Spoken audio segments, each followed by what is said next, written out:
พี่น้องมาอ่านข่าวไทยเขมรอีกจังน้อยเนี่ยบ่ได้อ่านโดนเติบแล้วพี่น้องเอ๋ยข่อยมาเห็นข่าวพ่อใหญ่หุ้นเส้นแล้วโอ้ยจะเป็นข่อยปวดหัวมัวเก่าจะเป็นเพิ่นว่าคักจะเป็นเพิ่นว่าเพิ่นโพดโพบักโพบักแต่บือบักตูนเนาะสมเด็จฮุนเซนประธานวุฒิสภาและอดีตนายกรัฐมนตรีกัมพูชาโพสต์เฟซบุ๊กชี้แจงหลังไทยกล่าวถึงการเปิดด่านบ่อยครั้งจนทำให้เกิดความเข้าใจผิดว่ากัมพูชาเปลี่ยนฝ่ายเรียกร้องหุ้นเส้นชัดกลับมากัมพูชาบ่เคยเรียกร้องเด้อพะนะว่านั่นน่ะพอเห็นไทยเว้าหลายเที่ยเกี่ยวกับการเปิดด่าน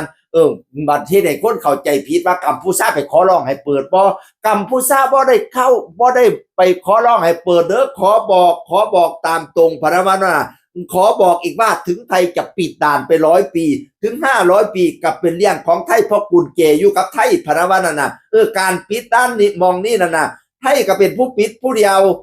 ซุมเจ้าสิปิดกับปิดไปโลดวัฒนาการปิดด้านของซุมเจ้าน่ะที่เป็นการกระตุ้นเศรษฐกิจซุมข่อยเฮ็ดให้เข้าของใช้ทั้งหลายนี่ก็ใช้ของกัมพูชาซื้อของกัมพูชาใช้ของกัมพูชาเศรษฐกิจซุมข่อยแห่งสิเติบโตพะนะว่านั่นน่ะพร้อมเตือนว่าฝ่ายการเมืองไทยใช้การเปิดด่านเป็นเครื่องมือในการหาเสียงเลือกตั้งทำให้ประชาชนถูกหลอกโดยไม่รู้ตัวว่าซานคุณหุ้นเส้นว่าพี่น้องเอ่ยโอ้ยสิปิดไปจนฮอด500 ปีซุ่มข่อยก็บ่เดือดร้อนว่าจะแม่นเพิ่นมาคักเนาะจะแม่นเพิ่นเลิศเนาะค่ะเนาะตอนนี้นี่คนกรรมผู้สร้างนี่ต่างไปสรรเสริญเยินยอเพิ่นนี่เอ้ยหุ้นเส้นสุดยอดสมเด็จที่สุดเลยรักหุ้นเส้นที่สุดเลยนี่แหละเจ้าใช้แบบนี้แหละในการหาเสียงเรียกตั้งยศวัฒนการเมืองไทยเจ้าก็ใช้เรียนไทยกับเขมรนี่แหละในการหาเสียงเรียกตั้งนั่นน่ะโอ้ยแน่นอนตานายก็เพิ่นน่ะตอนนี้ผู้ติดตามทั้งเฟซเพิ่น14 ล้านคนมีผู้นำประเทศใดคนติดตามหลายปานนี้บ่เพิ่นเป็นเจ้าพ่อโซเชียลพร้อมนอกจากว่าเพิ่นสิเป็นนักการเมืองเพิ่นเป็นเจ้าพ่อโซเชียลพร้อมอย่าหาว่านักการเมืองไทยใช้เหตุผลนี่ในการหาเสียงเรียกตั้งเจ้านั่นล่ะตัวดีพอข่อยเอ่ยโพดยังไปคนกดไลค์กดแชร์แล้วเป็นตาหนายดีบ่แม่นธรรมดาที่คุณหุ้นเช่นน่ะนะเว้าจังซี่ละถูกใจเขมรเป็นตาหนายการเปิดด่านบ่เกี่ยวกับกัมพูชาเป็นเรื่องของไทยสิปิดสิเปิดแล้วแต่ไทยพะนะว่านั่นน่ะแม่นซุมเจ้าสิปิดซุมก็บ่เดือดร้อนว่าซั่นคันไทยได้ยินแล้วอย่าสิไปเปิดบ่เปิดกับกัมพูชานี่โอ้ยคนไทยก็บ่ได้ว่าสิตุยดอกพี่น้องเอ๋ย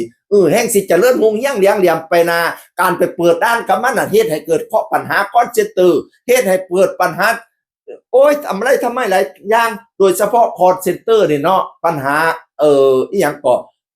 อาชญากรรมต่างๆนั่นน่ะคอลเซ็นเตอร์โดยเฉพาะคอลเซ็นเตอร์เนี่ยมันมาเอาคนไทยไปเป็นคอลเซ็นเตอร์แล้วก็หลอกเอาเงินคนไทยเอาฮอดคนเกาหลีพุ่นน่ะมันโทษคอเซ็นเตอร์หลอกเอาเงินคนเกาหลีเห็นบอกคนประธานาธิบดีเกาหลีเขาจัดการนั่นน่ะคนเกาหลีหายไป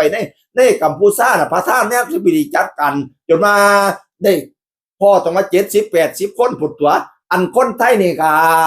ซุ่มตั้งใจไปกันนี่สมัครใจไปเป็นคอเซ็นเตอร์ให้เขามีรายได้วันละ 4,000 ถึง 5,000 ปุ๊บบ่แม่นธรรมดาซุมื้อนี้น่ะคนไทยนี่ก็นิสัยบ่ดีไปเป็นคอเซ็นเตอร์ให้เขมรแล้วก็มาหลอกเอาเงินกับคนเขมร